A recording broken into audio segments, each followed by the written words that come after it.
Hello, everybody. Welcome to another edition of the Lab Epstein Hitting Podcast. Joining me, as always, is renowned hitting instructor, professional evaluator, my former coach, friend, and co-host, Jake Epstein. Joining Jimbo, as always. Here we go, another episode. Jake, what's going on? Not too much. Just getting ready for a tropical storm here in Texas. Glad we have turf outside. Oh, wonderful. Tropical storm. Yeah, tropical storm. Did you get any of that in Florida, by the way? I did not.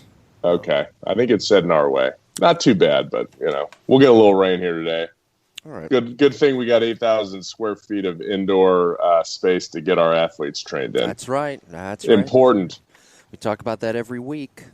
The Lab, BCS in College Station, Texas. And no, we did not get any of that tropical storm, thank goodness. But who knows? Yeah. It's still early in the hurricane season, and like people say, it's 2020, so anything can happen.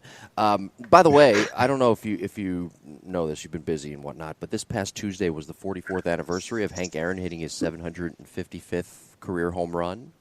Yeah. Let me ask you, because, and your father probably remembers this vividly, I'm sure we can do an episode breaking down his swing, but in the era that he played in, and sometimes you see a swing on TV and whatnot, it's gorgeous, but did he have some of the best mechanics of that era? Which, by the way, we've talked about in our hitting history book, Volume 1, about that era and how the dead ball started to come into play and swings started to change. Yeah, I there's not enough video, I mean, what I think about with Aaron and that swing is he was a very handsy hitter, right? He was a very loose-handed, quick wrist kind of guy that played for a really long time. I'm trying to think how many years he probably hit 30 home runs or more, and I don't know. How many he may have done that in his entire career. So he kind of like when I think of Roberto Clemente and his swing and how they had a bigger weight shift and came onto their front side a little bit more. That's kind of what I see. So would that swing be mechanically sound? Well, of course it was. The guy's a Hall of Famer. Like, he's probably not doing anything wrong. But it's definitely a classic swing. Like, if you would see that swing and you saw, like, for instance, Bonds, you could totally see the difference between those players. Bond sat back and rotated a lot more, even though he had great extension and great hands, where when you see some of the guys that had, bigger bats and longer bats, they were creating energy with whip rather than size. Aaron, I really don't know how big he was. I don't think he was more than 210 pounds. But, those guys that use 35-inch bats, 34-ounce bats, 33-ounce bats, they had to get those things going. So a lot of times you saw a much bigger weight shift and guys that use their hands a lot more back, in the, 60s and 70s because they were trying to get that back going, and they weren't quite as big as guys are today. Well, for some context here, he hit 100 and he drove in 132 RBIs, 44 home runs, 198 hits in 1957. Ooh. Yeah. Then he hit. Now I'm looking at his baseball reference page, and he hit 40-plus home runs 7 times. He hit 44 home runs 3 times in 1957, 1963, 1966. In all those years, 132, 130, 127 RBIs respectively, that led the league respectively. And in 1959, he had 350. I mean, we can go over his numbers all day, but in 1959, he had 355, 636 slugging, and an OPS of 1.037. He was an incredible player. I'm looking at all of his numbers now, and I knew he was incredible before. But, I mean, God almighty, he's one of the best players of all time. Offensively. Yeah, you're not kidding. I mean, may have to go in didn't get very much press for what he did. No. My goodness. I mean, we know Hank Aaron and Hall of Fame and blah, blah, blah, but yeah, that's in an era that didn't have guys like that. Yeah. It didn't. And we talked about that in our hitting history book, which you can go back and listen to in the archives. By the way, we have a question pertaining to last week's episode when we spoke about baseballsavant.com. And I want to kind of throw that on you here right in the beginning of this show before we get to today's topic. This is from John, sent to me via jimbopodcast21@gmail.com. He says, "Hi, guys. I had a chance to look at the baseballsavant.com website after listening to last week's episode, and there's so much information to the point where it can get overwhelming. What is the best way to start exploring the website to get a better understanding? And when watching a game, what do you guys think is the best way to utilize the website to its full potential? Thanks!" Exclamation point. Appreciate the exclamation point, yes. John. I did it last night, actually. When I got back, I threw it on. It was kind of a long day, but I put it on and just was trying to get some stats. And it's actually really, it's much easier when you go game by game, for instance, versus, going the entire season. Yep. But what I thought was really fun was, pulling up a box score of a game, and it gives you every batted ball that was hit that game. And for instance, I wanted to see, who was it? It was Kike Hernandez hit a home run the other day on opening night. And I saw it and I'm like, good gosh, like that thing, it looked like a little pop-up, right? Yeah. Like I pulled it in slow motion. It looked like a really high launch angle, right? So I'm like, I got to find that. So I was able to do it by going to the box score on Baseball Savant, not by going to, the entire season or leaderboard or anything like that. Clicked on the box score, and then I sorted it by result, I think, which was home run. And it was like 96 miles an hour at 42 degrees. And I thought to myself, my goodness, and it went 338 feet or something like that, right down the left field line. But I thought to myself, that's a really hard baseball to travel that far at that height, and we've been, I think I told you, or maybe we went over it last week about the baseballs and the difference between amateur baseball, college baseballs, minor league baseballs, spring training baseballs, professional baseballs, and then there's probably the home run derby baseball, which I haven't had a chance to hit yet or seen hit. But, it really is rewarding a much higher launch angle because that ball is so hard. And in contrary, if you look at some of the other balls that were hit, Stanton hit one. So you go to the Yankees, I'd suggest going to the Yankees box score whenever Stanton hit that home run, and it was like 113 miles an hour at 20-something degrees, and it went 427, and it was like really incredible. So anyway, try going through just some box scores in the beginning. I think that's a really good way to kind of learn how all the metrics work, and you're only going to see, maybe 30 or 40 results instead of being overwhelmed by the entire leaderboard. Yeah. For me personally, I think what you can look at, if you're new to this, to baseballsavant.com, and I've looked at it many times, and I got even a little overwhelmed when I first discovered it I think it was last summer. I think while looking at the box scores, read the front page. Read those articles that's on the front page, because that does give you a little bit of an understanding and kind of whets your appetite a little bit to wanting to learn more. Because I think if you jump right in, I think this is with anything in life. You jump right into something. You jump right into this thing. It can get overwhelming. I don't really think the whole leaderboard thing that we talked about last week is really relevant right now. So I think combined with what you said with the box scores, maybe look at the articles as well, because they do kind of give you a breakdown of things and sort of tell you some things that you maybe didn't see when watching the game. By the way, I did go to that box score with the Yankees and the Nationals on Thursday night. I do like the fact that they have, and I don't know, I guess this is statistically, but it's based off a certain formula that determines this, but they have a hard hit metric that is next to each guy's name for each player, and Aaron Hicks had 2 hard hit balls. It's like a fire emoji thing. Aaron Judge had 1 hard hit ball. I'm guessing that was his hit in the first inning. And then Giancarlo Stanton, you mentioned that home run that he hit, which did travel 427 feet. Now, the hardest exit velocity of that game, I'm looking at it right now, was Giancarlo Stanton, 112 miles per hour on that home run. The second hardest hit ball, and this just goes to show you how strong Aaron Judge is, his exit velocity, 108 miles per hour. So those are things you can learn from baseballsavant.com, I think, now with baseball back into the swing of things.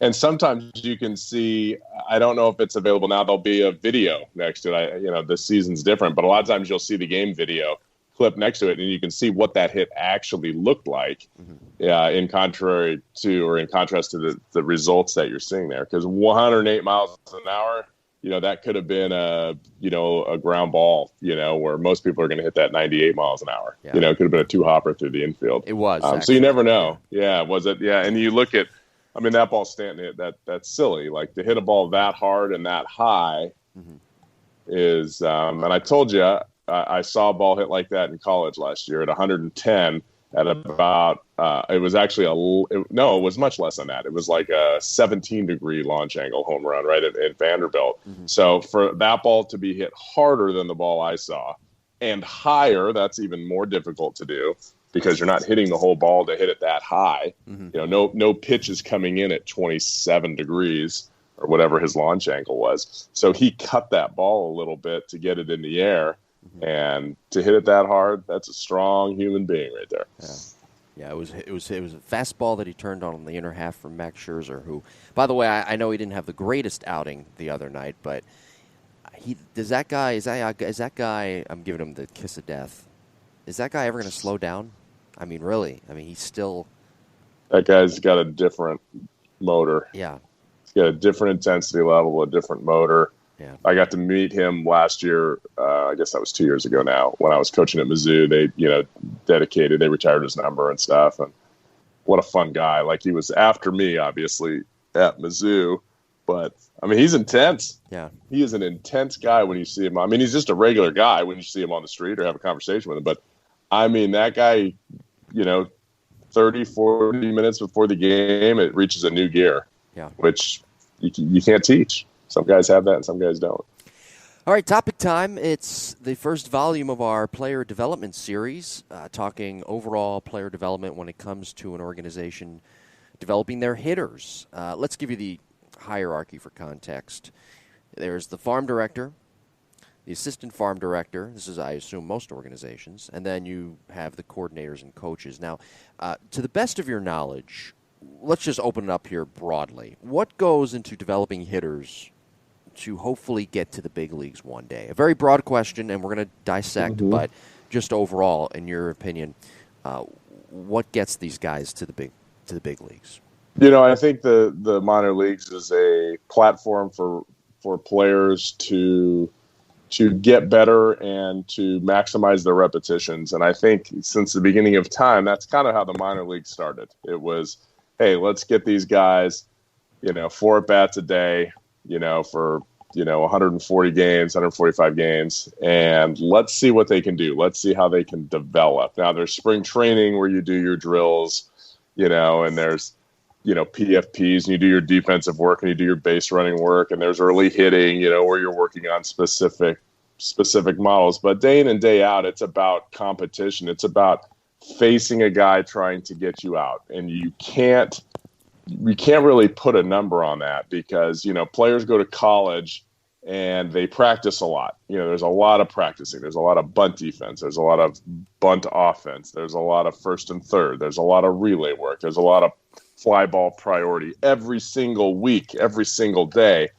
But they play for the most part, on the weekends and maybe one midweek game. So they're getting a little bit less in that actual live at bat. And that's why so many colleges now are going to, a higher intensity practice, pitching machines where they can see different spins and different velocities. So I think it's a breeding ground for success, the minor leagues, for the most part. I think they get players in, they will evaluate. I don't think there's as much instruction involved as one might think. I think there's obviously the coordinator that's really just the management of who goes where and what coaches are responsible for what and what video people are responsible for that. And, there's reports, but for the most part, there's not a lot of, hey, you need this one-on-one instruction to work on this. It might be, pregame defense. We're going to do some hand work.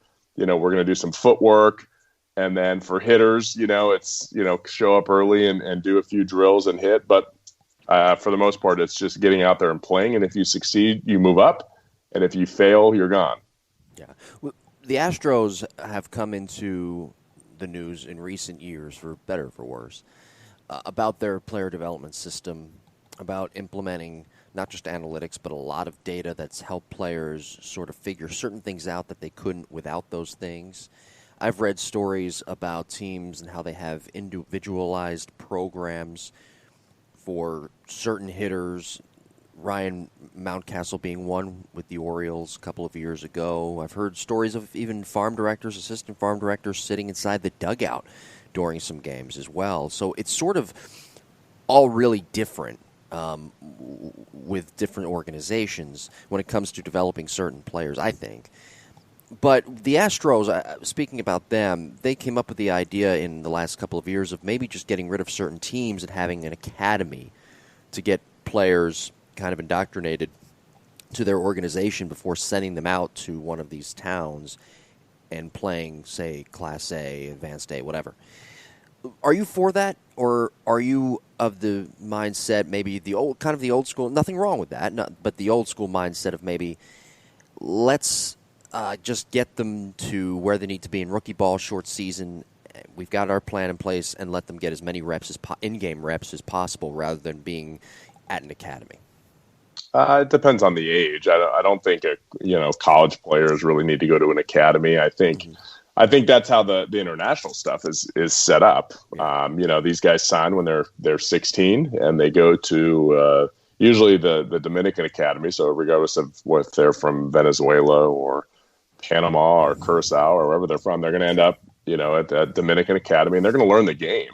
They're going to learn base running, relays, and cutoffs. They're going to learn trailers. They're going to learn bunt defense, bunt offense, because they're just raw at that point. They don't know the game. They didn't play a lot of true games coming up. Sure. Especially with any structure. It may have been just some random showcase stuff and a lot of practice. So they learn how to balance a checkbook. They learn how to speak English. Sure. They learn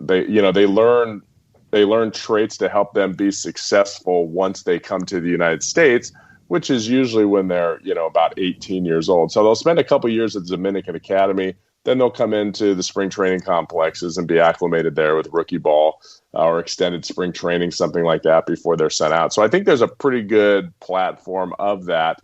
Yes, I think an off-season academy is absolutely crucial for players that struggled or players that they're trying to get to the next level. I was a player that nobody cared about. Ep goes out there and does pretty well, and whatever, we'll see you next spring training. That's kind of how it was. But guys that they have real money invested in, those guys, they have the Arizona Fall League or the Instructional League, but they need to do a better job with that. Like that Instructional League should be less games and more one-on-one environment where you're hands-on with that player, working on something that's going to get them better for the next season. More at-bats is not going to help a player in the fall or the winter. Like, that's not going to do anybody any good. Now, unless they didn't play. Now, if they didn't play, they were hurt or whatever, and they want to go to, play in South America, that's totally different, or Mexico. But if this is a player that got, 400 at-bats in a minor league season and hit, 250 and hit 8 home runs, and they were a top 5 rounder, then we need to do something and intervene. So I think in the beginning it's, hey, let's see what they can do, and then let's evaluate that player. Okay, here's some hot spots or here's some issues. And sometimes I'll see these guys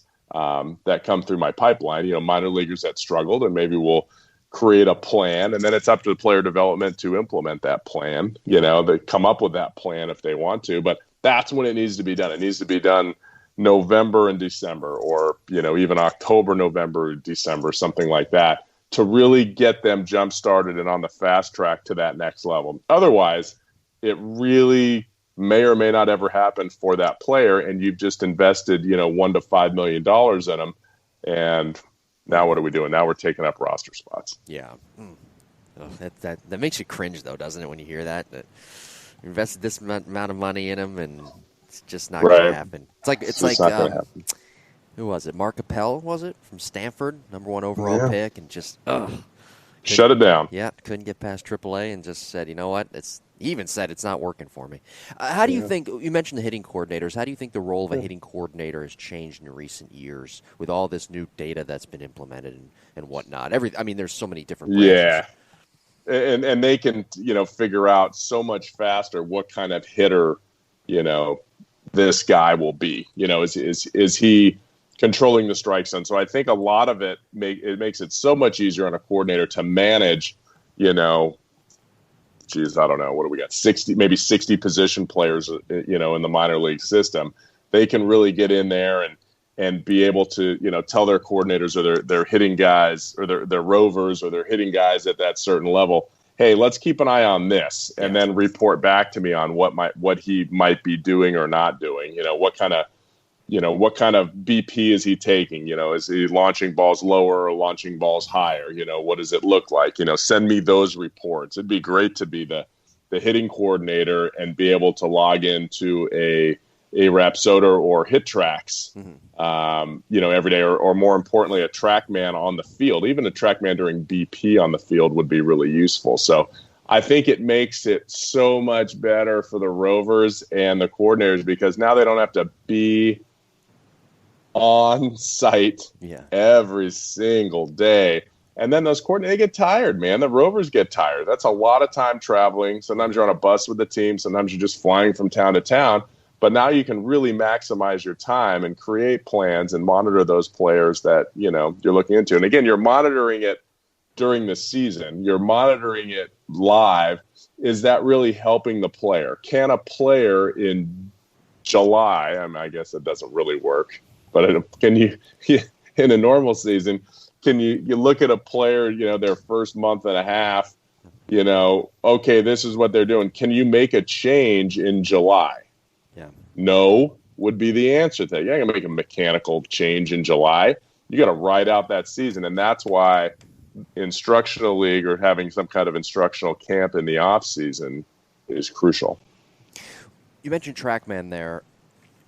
All organizations get TrackMan data after a game, before a game. After the game, though. Yeah. For this content, for the context we're speaking in here. As a coordinator, what are you looking for on that TrackMan data that would help tell you better what that player's performance has been like in that game, in prior games, in the week that's passed, in the last couple of weeks? Typically barrels, right? Hard hit balls. I kind of want to see percentage of hard hit balls, and then I want to see where those hard hit balls went.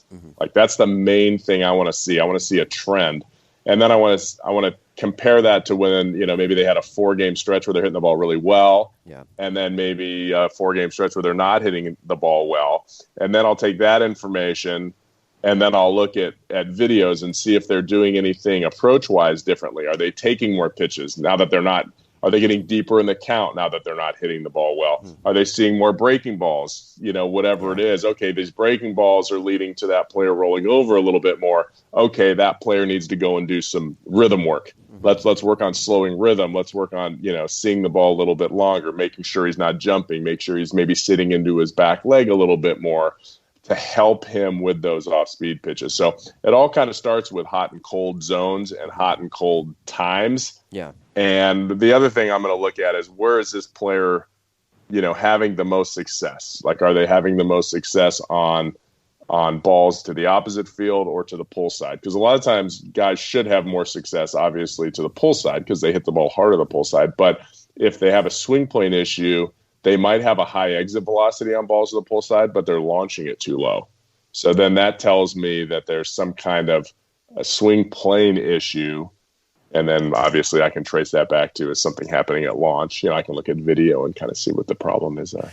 So just to be clear, if they're hitting it hard to the pull side, and I'm thinking in terms of a left-handed batter because I was left-handed. Of course you are. Of course you are. Yeah. Of course. I have you are what you are. So you think, okay, so you're pulling the baseball hard with hard exit velocity, but you're saying you're not hitting it far. You're hitting it more on the ground. Is that what you might have? Okay. Yeah, you might have negative exit velocities. Or negative launch angles. You might be like a 0 to 8-degree launch angle. Okay. So you're hitting hard ground balls because you're just not quite extending through. You're not quite finishing the swing. You're not quite releasing the barrel. So what's happening is you're close. Yeah, that's when people say, I'm close, right? I'm hitting the ball hard. I'm just not hitting it.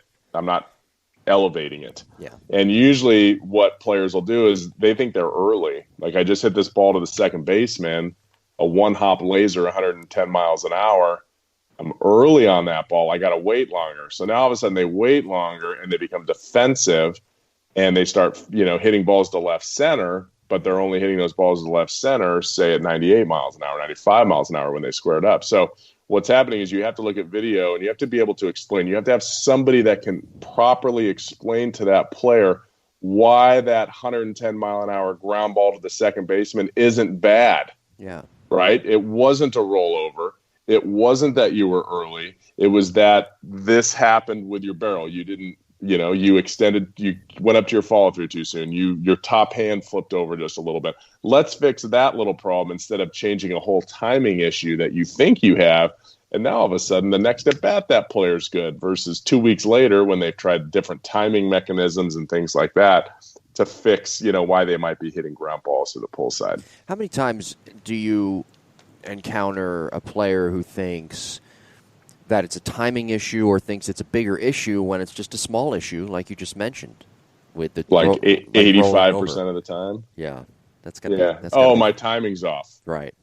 Don't give me that garbage. Yeah. Timing ain't that bad. I mean, some people have timing that's off, and that's totally fine. Yeah. But if your timing is off and your swing is good, then I say, okay, your timing is off. We need to wait longer and get going sooner. Yeah. But more often than not, they're doing something at point of contact that's causing them to either flare a ball the other way, so they think they're late, or they swing under it. Well, a lot of times, I swung under it, I'm late. That's the automatic. And I'm like, dude, you swung under it, but if you would have hit it, you would have hit it right at your front foot. Oh, geez. So that high spin rate just got me. Sure did.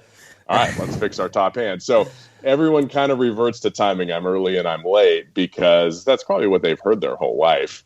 It's an easy cop out. So video doesn't let guys cop out. Video doesn't lie. No. And in a way, I think you can make this argument too.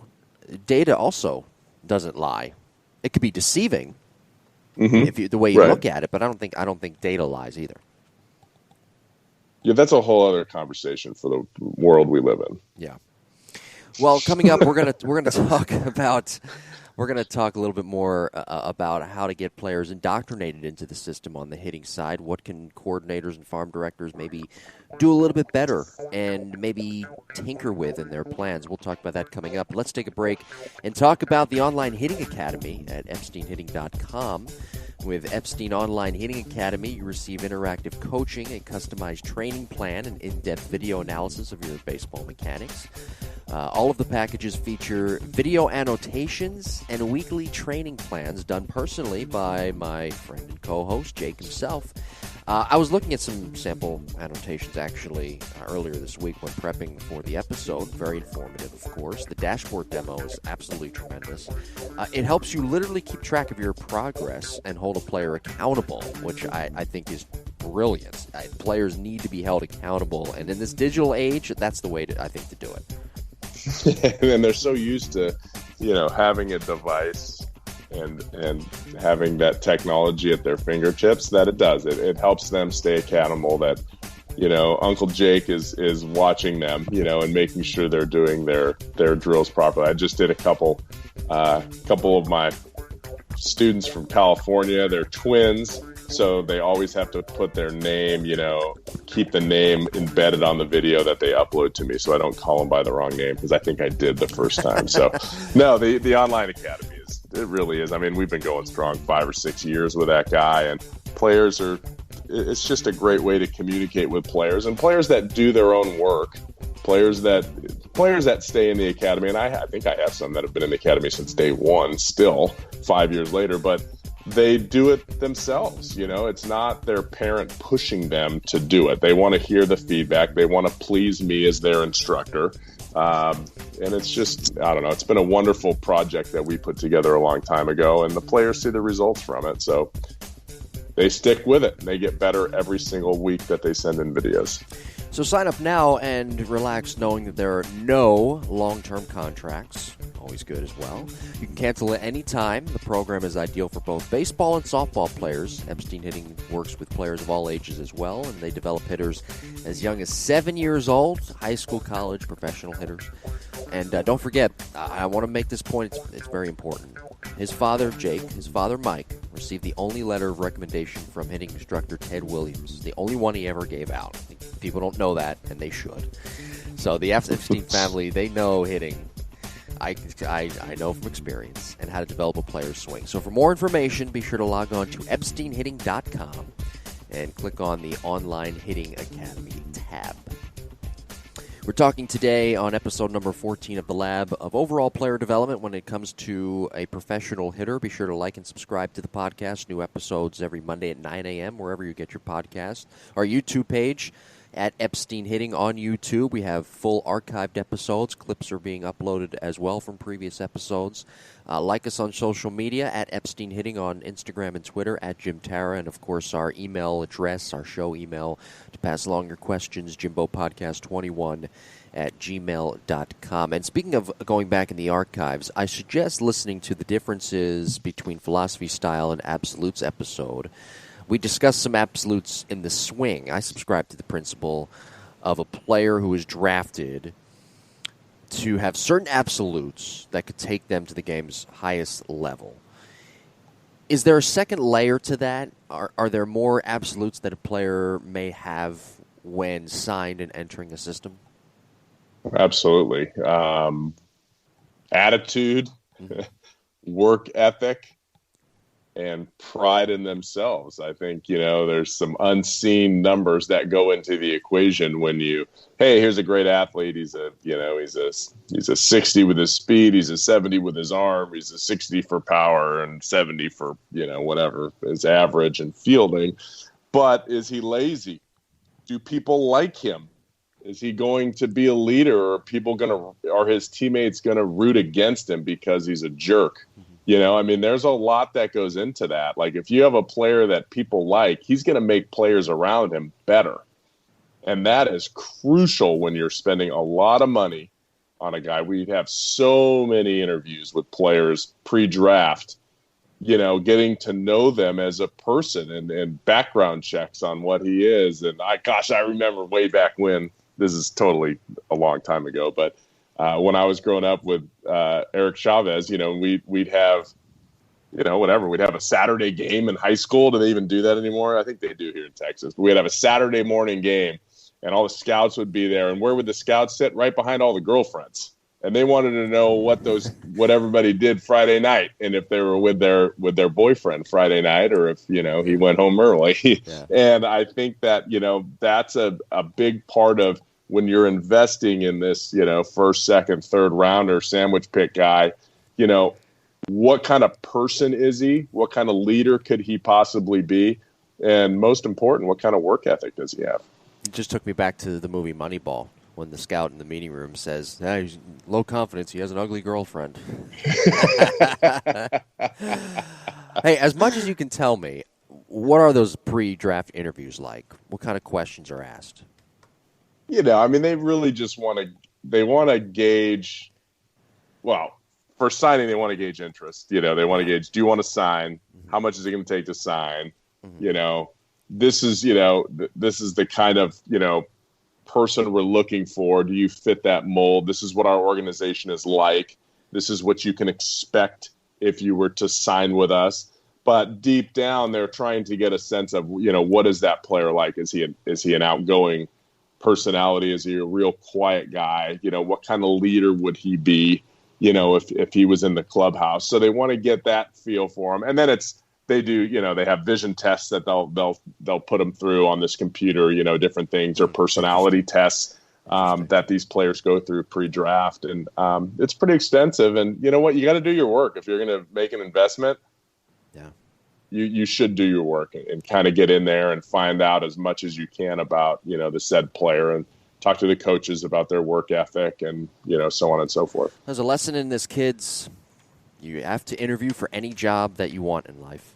That's right. Unless you start your own business. Right. And even then you have to interview other people. Yeah, or you have to interview yourself as an introspect to try to be successful, I think. Right? Look within yourself.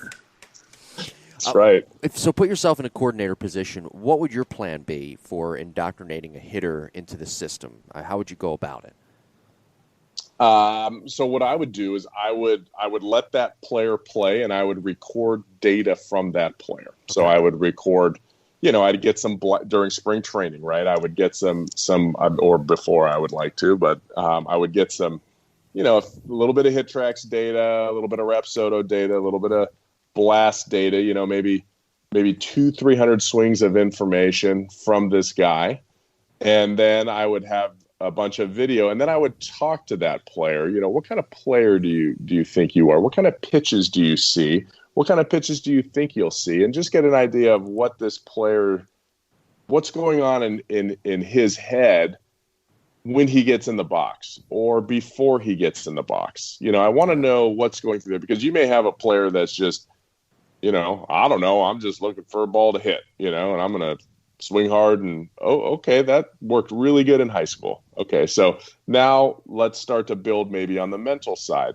But once I get all the data, video, blast, so I want to see what the body's doing on video. I want to see, what the rhythm is like, how much they control their stride. I want to see what the mechanics look like on video. Then I want to see the data, what the bat's doing with blast, and then I want to see the data with Rapsodo and or hit tracks. What's the ball doing after he hits it? What kind of spin does he create? What kind of direction? What kind of average launch angle and exit velocity am I working with? Because you might end up with an 18-year-old Dominican kid that's 175 pounds and only hits the ball 90 miles an hour, 85 miles an hour, and you're like, okay, this is where we need to fit in. We need to create a swing for you to grow with over the next couple of years, from extended to short season to low A. So versus a college guy who's maybe 21 or 22 years old, now all of a sudden, okay, we need to, you hit the ball 110 miles an hour. Let's go ahead and make these adjustments and then see what happens. So I want to educate hitters. That's my job. My job is to educate that hitter, so that hitter knows when they make an adjustment, it's an informed adjustment that changes what the ball does when you hit it. So if I have a player and he's hitting, flares to the opposite field, okay, but we've spent time together and we've looked at video together, and that player's knowledgeable, they know that they need to make this adjustment to get rid of that, so that my slump is 4 to 6 at bats instead of 25 at bats or 30 at bats. We make that adjustment on the fly, and hopefully his hitting coach helps. But you know what? I want that player to be able to make that adjustment on his own. I don't want him to have a crutch moving through the minor league system. So that's my plan. We start with data. We start with getting to know the player. And then once that trust is built, because you're not going to trust anybody. Yeah. Why would you? You're not going to trust anybody with your swing. This is my swing. I just made, $2.5 million last week. Okay. Don't mess with my swing. I don't want to mess with anybody's swing. Hey, here's your swing. So that's why you don't want to go to mechanics first. That's why you're saying correct. Would you go to video? Because when you and I worked together, we went right to video first. Would you go to video first and then data, or am I just being a semantic idiot here? You weren't a first rounder, Jim, so we went to video first. I was a second rounder. Yes. Well, it's a different setting. So I know I'm going to have this guy for months, where I saw you for a week. So, it's a different setting. You knew you needed help. Yeah. These guys, nobody thinks they need any help. Yeah. So that's why you want to build that library of data and information and video to be able to show them. And then as a coordinator or, overseer of all players, maybe, the hitting side, I want them to be able to come to me and know that I'm there for them. So I'm going to pump them up. Like, hey, this is what you do well. Maybe they have a really bad hand path. Yeah. I don't start with, oh, gosh, look at this hand path. I start with, you have great lower body. Your rhythm is great. You load properly. You're creating good ground force. Your exit velocity looks really good too, right? Like, they feel good about themselves. If there's a hot spot here, Johnny, this is kind of the hot spot that's lighting up for me. Yeah. It's this hand path. And let me show you why. And then I would show him examples of people he wants to be, Peter Alonso or whoever it is in the organization, Bo Bichette or Vlad Jr. or Yelich or whoever, right? This is kind of what they're doing. I'd love for you to fit in that mold. That's where I would like to see you. So here's a couple drills that might help you. Do it a few minutes a day when you're doing your warm-ups and your progressions, when you're getting loose for BP, and it'll just help with that feel. And then we'll just kind of keep tracking and monitoring it for you. Yeah, I think based on in my experience currently, I don't think everything you just explained, I don't think it's done enough throughout Major League Baseball farm systems with hitting coordinators. I think everybody is so obsessed with data now and so obsessed with TrackMan and Rapsodo, which, hey, and look, that's fine. And you've mentioned it now a few times. We talk about it, seems like every week, about data and the importance of it. Some more than other. I put more stock in than other. And video is vastly important as well. But everything you just mentioned about communicating with the player, and actually I recorded Location Nation last night, my other podcast on pitching with Dustin. He said the same thing when he was a pitching coach at Mount St. Mary's, a small Division I institution in Maryland. He talked about just sitting down with that pitcher, those players, and getting to understand who they really are, to help them better understand how they tick and how they're wired. And it's just not, I don't know, maybe I'm not privy to certain things, and maybe I just overlook, but I don't see that being done now in terms of the communication with players. And maybe it's because we're skewing now a little bit younger with hitting coordinators, and that wisdom and experience that you have just isn't there. Information without proper implementation is useless. Yeah. And the problem is anyone can go see data. Mm-hmm.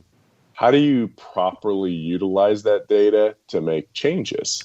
Sure. And that's what people don't get. They say, oh, this has to be here, this has to be here. And you have a bunch of robots and people that don't have the personality or the people skills to really help players. Like teaching, whether it's baseball or it's trigonometry, takes a proper person to be able to relay information so that said student can understand. And it doesn't just happen with, here's your number, do this. It happens with someone that knows how to change that number. If we need to change that number, what is the path to change it? Mm-hmm. Is it a direct path? Is it something we slowly mesh into because you're in the middle of a season? Is this person's personality a little bit touchy? Okay, then we have to know how to treat that player. Mm-hmm. But it's not just numbers. I mean, we talked about StatCast has all the numbers in the world. How do you interpret those numbers for that player? What makes sense for that individual player? And that's how it is. Like if you want to be a good coach and you want to be a quality instructor and you want to change lives for the better, then you have to be a good person and you have to be a good teacher. You can't just be a robot that spews information and says, okay, everybody needs to do this drill with a piece of PVC pipe every single day. Yeah. We're going to do this, with our team. We're going to do this, and I want your bat angle to be this, and I want your launch angle to be that. That doesn't work. This game is dynamic, and it's constantly changing, and pitchers are trying to get us out. Yeah. And with that comes custom plans for each player, and that player may not even know the plan, right? We don't have to give that player the plan. We just have to kind of make sure they're following the plan that we have set for them. And I think that's where some guys are really good. Some instructors are really good. Some coaches are really good. Some coordinators and rovers are really good. Some major league hitting coaches are really good because they have that special passion for the player. Yeah. Yeah, investing that time into the player, it's irreplaceable. If you're a coordinator of or a farm director, let's say, but let's say in this case, a hitting coordinator, we're just talking, obviously the podcast is about hitting. How would you go about, I think this is an interesting conversation, actually. I've had it with Dustin before as well. How would you go about placing your coaches? I mean, some advocate for putting the most experienced coaches at the AAA level. Others conform to the idea of putting the more experienced coaches, say, at lower levels of the system. I actually subscribe to that theory. Maybe I'm wrong, kind of an inverted pyramid type theory, if you will. But where do you fall on all that? Yeah.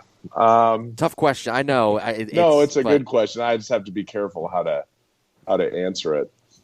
You have to have the right people in place for I should say, the right personality in place as well. So when you have younger players that might be a little more immature, you may have to have somebody that's more of a disciplinarian, somebody that's a little bit more structured to teach these guys the right way to prepare for games and to get your point across. You also, at that lower level, you have a larger mix of players. You have a lot of filler players. Right? You have a lot of guys that are there for the first and second rounders, at that young. So, I would set my rovers, would probably, unfortunately, this is how it is, but, I would set them up for the guys that, we're going to move through the system. Okay. There's 2 guys on each team that we're going to move through the system. Those rovers are going to spend a little bit more time on those guys, monitoring those prospects, if you will, that we've invested time and money into. Obviously, there's outliers in there that, we want to, make sure that they're moving because, hey, they may have been a 20th rounder, but man, do they work hard. They have great results. Their metrics are lining up. These guys hit balls hard in the air. We're starting to see extra base hit success. On base percentage is great. There's certain things, so we're going to monitor that. But, putting guys at different, I would say, at the lower levels, yes, I want people that are maybe a little bit more of a disciplinarian and maybe know a little bit more about mechanics. Okay. So we're going to monitor, we're going to do more video at the lower levels. And as we get through AA, now I'm going to place guys that, have big league experience because they know how to think with the pitcher and they know how to create plans and they know how to get into the heads of that player so that player can start thinking along with the pitcher and what they're trying to do. So that's kind of how I would say it. Experience is one thing. I would say at the lower levels, I need guys with more energy because the younger guys require more energy that can take video and can break down video and can change mechanics as well. Yeah. I'm also for that theory, too, of having, you mentioned, an experienced guy, experienced coach at the AA or AAA level that they're the last, I don't know what you want to call it, the last key to the final door of getting to the major league level, I guess, where you're at the AA, AAA level, they're really preparing you for, hey, this might happen, because and we're talking experience in terms of being a former big leaguer or a former big league coach, who's switched organizations. Hey, this is what to expect, the small things, getting guys ready in that way as well on the hitting side, rather than putting them at the lower levels, like you mentioned, not having to be as disciplinarian, I guess. Yeah, you're gonna garbage in, garbage out at the lower levels. You're in extended rookie ball, low A. I mean, even all the way up to high A. Yeah. You have guys that you're going to talk about plans, and they're going to be like, "Whatever, I'm 19 years old. Like, I'm not worried about that. I want to play tomorrow." That's what they're worried about. So, the upper, then it gets serious because these guys are like, you know what? I'm knocking on the door. I can see the light. How am I going to fit in? If I get called up, what am I going to see? What can I expect?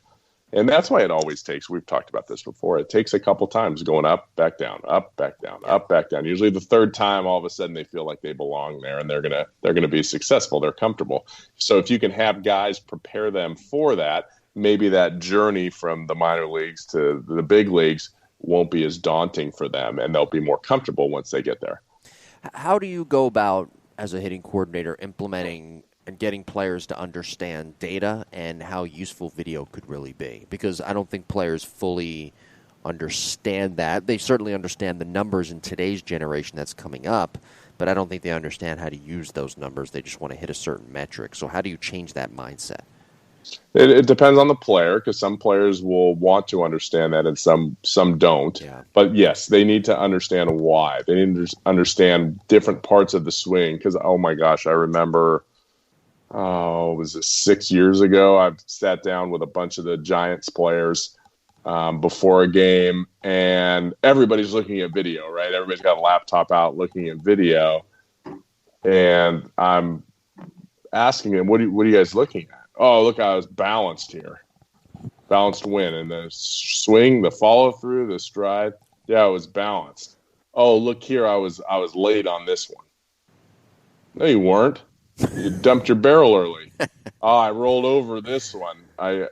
So they're looking at video and they have no idea the context of what they're seeing. Like they don't understand, like maybe the count, maybe you had 2 strikes. That's okay. You had 2 strikes, you're on your front foot. That's cool. But let's go back 2 pitches when you swung under this pitch that was right down the middle. What's the problem with that? So that would be the big thing is let's go through these at bats. Let's go through every pitch of this at bat. What are you thinking? Here's what I'm seeing. Here's why you succeeded, or here's why you failed here. And the more you can do that with players, the more they can start to understand. And now when they look at video, because look, it's better now. Now we got at least 2 hitting coaches on the major league level, right? Yeah. I don't even know what the Giants have now. They got like a couple hitting coaches and like 17 other coaches that do God knows what. Yeah. You know, they're coaches, but which is great. I didn't mean to make that in a derogatory way, but they have coaches everywhere supporting everyone. You know, if those people are supporting those hitters the right way, now you got enough, hands on deck. But for the most part, used to be one hitting guy, and he's trying to, deal with all these position guys. It's impossible. Okay, so having those players know how to do it themselves, that's the key. I was watching The Natural with my daughter. She's here in Texas with me this week, my youngest, and she loves The Natural. And they're sitting on the train, right? And it got me thinking, that's how guys used to talk about hitting. They'd go from train to train. My dad used to tell me this, Ted Williams. And they would just talk hitting the entire time they were on the train. Yeah, they played cards, and they probably smoked cigars and had whiskey, but they also talked hitting all the time. And it's so different now because players just put their headphones on and log into Netflix on road trips. Yeah. We don't have that conversation. So as a coach, you really have to build that conversation so that players understand what their body is doing and why the outcomes are the way they are. I know old school sometimes is viewed as uncool and I don't know, whatever. But I long for those days again where life was a little more simpler. And you're on a road trip or train, plane, whatever, and you're talking hitting. I think that's the best way to go about getting better at whatever your craft or whatever your profession might be. Yeah, I mean, even the workforce. I have my Matt here, who's like our lead instructor. We see each other like every day. Yeah. And we're constantly working side by side every day. But you know what? We don't sit down and have a lot of conversations on our own because we're in there for sometimes 10 hours. And it's like, okay, quitting time, let's go home. And so, we've been making a chance, we'll grab a drink or something, on the weekends and talk about our players and talk about, different parts of the swing and hitting. And I think that's really important because we become so numb to we just, we show up at the ballpark, we hit, then we get on the bus and we put our headphones on. That we really don't get into the small parts of the game that will make us a little bit better. Understanding situations, understanding mindset, what pitches I'm looking for, not giving up on pitches, not giving up at bats. I mean, you could ask a player, let's go through the last month. How many at bats did you give away? Yeah. You were heading to count 3-1 and you took a lazy swing on a pitch middle away because you weren't looking. Like how many? Oh my gosh, 10. I bet I gave away 10 at bats, and it's like, whoa, 10 at bats every month adds up, and making players accountable for that, and because it's a long season for the most part, and if they make the most of it, those 10 at bats, 20, 30, 40, 50, 60 at bats throughout the course of the year, they have better outcomes than 60 at bats. They're going to Double A instead of getting released. Final segment of the show is coming up. I just want to let everybody know that there's 1 week left. If you're a Toronto Blue Jays fan or you like the Toronto Blue Jays gear, we have listeners in 4 different countries, Canada being one, so I'm sure they love their Toronto Blue Jays gear. I do too, by the way. There's 1 week left to get 20% off all Spring Training 2020 merchandise by using the promo code SUMMERCAMP, all capital, SUMMERCAMP, all capital letters. Now, I know Spring Training was cut short. I experienced that too, obviously. And you may not have gotten a chance to come down to Dunedin and TD Ballpark, which has been beautifully renovated. You might not have had a chance to pick up your Toronto Blue Jays gear. Maybe you haven't ordered it online. That's okay. Well, you can get your Spring Training gear 2020 for 20% off. 1 week left, though. You have to hurry. Again, the promo code is SummerCamp, all capital letters. Rep your Blue Jays gear from home and cheer on your Toronto Blue Jays for the 2020 season. Again, the discount ends at the end of this month. Last day of the month, July 31st, just a couple of days away. That's the J Shop. Again, visit DunningBlueJays.com and click on the J Shop tab to get your discount. How do you get players to understand in-game what they need to work on in their next at-bat, what adjustment they could make in their next at-bat? How do you get them into that mindset to where they can be successful after, say, striking out or rolling over? Yeah, really it's about, hey, let's walk through that at-bat. Mm-hmm. How did he pitch you? Mm-hmm. How did he pitch you? What were your pitches? And then kind of, okay, what were you looking for something here? Were you looking for something different? Okay, that makes sense. I like that. I like where you were there. And sometimes it's approach and not being aggressive. Like, I just didn't pull the trigger on that 1-0 fastball. Yeah. And then you hit him in the head. Like, really? Like, what were you looking for after, a slider in the dirt on 0-0? You weren't looking for a 1-0 fastball, something like that. Like, hey, let's wake up a little bit. Or maybe it's, hey, I've seen so many swings, like, and I've seen so many swings in slow motion that I know, because, like, my dad used to say, in fast motion, you can't tell what a player's doing, and he was right. And I've looked at so many swings in fast motion and then 2 seconds later gone to look at them on video that I can actually know what's going on when I see a swing in fast motion and a result. So a lot of times I can look at that player in the middle of a game and see maybe he hit a ground ball to the shortstop, and I can see where his bat ball contact was and what happened there. Yeah. And I could make let's extend lower, let's extend higher, let's feel your top end, whatever it is, that'll get rid of that move. So sometimes you can say something like that, or, most of the time it's, hey, I thought you had a great at bat. Mm-hmm. Hey, you lost. Let's let's make sure let's make sure we win next time. Yeah. Let's make sure we win this war, not the battle. Okay. He got you that time. I thought you saw the pitches well. I thought you took pitches well. And sometimes you're just building confidence. And again, that has to do with the player, knowing the personality of the player, and how you give them or feed them information during a game. Well, this has been a good episode. Did I miss anything in our talk here about overall player development with hitters? There's so many avenues. I think we touched on everything. Yeah. Okay. I feel like we got everything. I'm trying to think right now. We didn't do the shuttle run, the 300-yard shuttle run. That's always a big thing in spring training, player development. Oh, for some reason, if you can't run the shuttle run in under 90 seconds, then you can't be a big leaguer. That's a thing. Is that right? Yeah. Do they still do I made it, and I almost died. And then I had a full day of spring training ahead of me. We did it at 9 a.m. And I had to go take batting practice with numb legs. 300-yard shuttle run. It was, I don't remember the times. It's 50 back, 50 back, 50 back. Okay, so. And if you didn't make it, you had to, whatever. You had to go do extra conditioning at the end of the day. What was the time? The entire spring. I don't remember what the time was. Do you still think I practiced all off season for that. I worked more on making the shuttle run time than I did on my defense. Bad decision. Do they still do that? I don't know. I don't know if they still do that. I don't know. I gotta look into that. Yeah. They gotta do some kind of conditioning. Oh yeah, you gotta make sure the guys don't come back fat. What about they're not lazy? What about this? I know they still do the 60-yard dash. I think they do. What time did you run the 60-yard dash in? 3 or 4 days. Okay. 3 or 4 days. I was a 7.4. Okay. 7.5, somewhere right in there. You'd be surprised. It was not pretty. You'd be surprised at my time. Yeah. Yeah. 6. Probably should have been better for my size. What kind of player I was. 6.8. Yeah, that's pretty good. I don't have a problem with that. Anybody under 7.0 is good. Yeah. But I should have been around 6'6". Yeah. You're lazy. Yeah. Laziness catches up with you, kids. Another lesson to be learned on the Lab Epstein Hitting Podcast. Next week, we're going to be breaking down a top draft prospect in Volume 3 of our Mechanical Breakdown series. That draft prospect still to be determined. I have a couple, though, in mind that we may touch on next week. Cool. We'll do that next week. That'll be a lot of fun. We love those Mechanical Breakdown series, don't we? Yeah, I think everybody does. Those are always very fun.